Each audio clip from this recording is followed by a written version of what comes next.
Ambaasaaddaroonni Itoophiyaa biyyoota garaagaraatti bakka bu'an dhaabbata deeggarsa manguddootaaf namoota dhibee sammuu qaban Maqedooniyaaf deeggarsa maaddii qooduu fi maallaqaa taasisan. Ambaasaaddaroonni ayyaana cuuphaa sababeeffachuun dhaabbata gargaarsa manguddootaa fi namoota hawwama sammuu qaban gargaaru daawwatan. Daawwannicha irratti kan argaman itti gaafatamaan waajjira ministeera muummee itti aanaa fi ministeera dhimma alaa Ambaasaadder Sheetee Xila'uun. Giddugalli kun hojii gaarii akka fakkeenyaatti ilaalamu kan hojjetu waan ta'eef hundi keenya gargaarutu nurraa eegamaa jedhan. Biyyoonni hedduun wabii hawaasummaa lammiilee isaanii ittiin gargaaran qabaachuu himanii Itoophiyaattis dhaabbilee namoota humna hin qabne gargaaruun beekaman deeggaruutu barbaachisaa jedhan.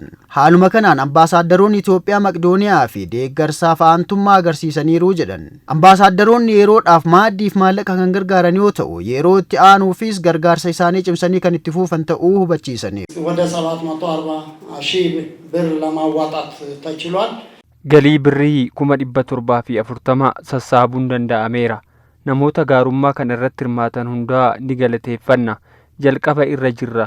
Waan baay'eetu barbaadama. Biyya deemnu hunda irrattuu sirni wabii hawaasummaa waan jiruuf karaa namoota ittiin hubachiisuu dandeenyu baay'eetu jira. Humna diinagdee waliinillee kan deemudha. Duratti akkuma argitan fedhiin jiru waanuma xiqqoorraa hanga konkolaatota adda addaatu barbaadama. Kanaafuu haaluma nuuf danda'ame hundaan Itoophiyaa keessatti dhaabbata fakkeenya ta'e kana yaadrimee numatu waliif jedhuun gargaarree rakkattoota hedduu akka gargaaru taasisuuf deeggarsa keenya itti fufuu qabna. Daarektarri dhimma dippiloomaasii ministeera hajaa alaa Ambaasaadder Abdii Yaasin hojii dippiloomaasummaatiin alas hojiiwwan namoomaa biyya keenya keessatti hojjetamaniifis gargaarsaaf deeggarsanii goonaa jedhan. ፐብሊክ ዲፕሎማሲ ማህበረሰቡን አጠቃላይ የሚያሳትፍና ህዝባዊ መሰረት ያለው ስለሆነ ዲፕሎማሲን ኡመታ ከራ ሄዱን ሐዋሳ hirmaachiሳ waan ta'eef sochii baay'ee godhuutu nurraa eegama. Haaluma kanaan waajjiroota keenya bakka bu'uudhaan kan itti fufinsaan hojjetaniif nu hoogganan itti aanaa ministeera hajaa alaa kabajamoo Ambaasaadder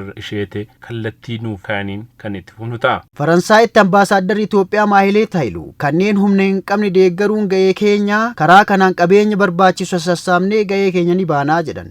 መቄዶንያ ብዙ ገና ብዙ እርዳታ የሚሻ ነው። Maqedooniyaan deeggarsa baay'ee barbaada. Wantoota onnee namaa cabsan hedduu giddugala kana keessatti argeera. Abbaa haadha keenya as jiran kana deeggaruun ammoo ga'ee hunda keenyaa waan ta'eef ani gara biyya Faransaay yoon deebi'u deeggarsa barbaachisu sassaabuuf ga'ee koo bahachuuf nan tattaafadha. Giddugalli kun kan al tokko ilaalanii dhiisan osoo hin taane kan deddeebi'anii to'achuu qabanidha. Namni Itoophiyaa jaalatu kamuu dhufee akka daawwatu affeerraa kooti. Hundeessaan Maqedooniyaa Dr. Kabajaa Biiniyaan Ballataa deeggarsi giddugalichaa taasifamu cimee akka itti fufu gaafatan. Gamoowwan giddugalichaaf ijaaramaa jiran baasii guddaa kan gaafatan waan ta'eef Itoophiyaanonni biyya biraa jiraatan maallaqaaf qabeenyaan deeggarsa akka godhan waamicha dhiyeessan. Daawwannaa ambaasaaddaroonni taasisan galateeffatanii ambaasaaddaroota biyyaa qofa osoo hin taane ambaasaaddaroota Maqedooniyaas akka taataniin barbaada jedhaniiru. የሀገሩ አምባሳደር ብቻ ሳትሆኑ የመቄዶኒያም አምባሳደሩ ናቸው። Ambaasaaddaroota biyyaa qofa osoo hin taane ambaasaaddaroota Maqedooniyaallee taatanii yoo nu gargaartan waan hedduu hojjechuu dandeenya. Sababiin isaas giddugalli Maqedooniyaa kun guyyaatti birrii miliyoona 1 baasa. Kun hundi gargaarsa biyya keessaati malee dhibbeentaa dhibba fandii biyya alaa hin qabu. Guyyaatti birrii miliyoona 1 baafnee asitti ammoo ijaarsa gamoo birrii biliyoona 2 ol barbaadu ijaarsisaa. Dabalataanis gamoo kaaree meetira 900 irra dhaabbatu abbaa darbii 20 kophaa isaa gara birrii biliyoona 15 ol kan fudhatu. Naannoleenis bakka baay'eetti iddoo nuuf kennaa waan jiraniif achirratti hojii baay'eetu hojjetama waan ta'eef akka nu gargaartan barbaanna.